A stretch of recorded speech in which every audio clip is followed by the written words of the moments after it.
ప్రాకారము లేక ఏమండి పాడైన పురము ఎంతో తన మనస్సును అంచుకొనలేని వాడు కూడా అంతే అంటాడు. ఇది దేని గురించి మాట్లాడుతున్నాడంటే సెల్ఫ్ కంట్రోల్ గురించి మాట్లాడుతున్నాడు.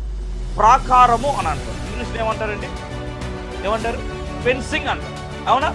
సో చుట్టూ ఫెన్సింగ్ వేస్తాం. ఎందుకు? పందులు రాకూడదని, కుక్కలు రాకూడదని, పాములు రాకూడదని, గేదెలు రాకూడదని. ఏమండి? అవి వస్తే ఏమవుతుంది? ఇల్లంతా పాడైపోతుంది. ఇల్లు పాడవకుండా ఉండాలంటే ఏం చేయాలి? కంచె వేసుకోవాలా లేదా? కంచె వేసుకోవాలా లేదా? అదే రీతిగా మన మనస్సుకు కూడా ఏమేయాలి తెలుసా? కంచె వేయాలి. మన మనస్సులోనికి ఏది పడితే దానిని ఎలా చేయకూడదు. ఏది పడితే అది తిన్నామనుకోండి ఏమైంది? Stomach upset. అవునా? ఏది పడితే అది నీ మనస్సులోనికి వెళితే ఏమండి నీ హృదయము నీ జీవితమే పాడైపోతుంది. హల్లెలూయా.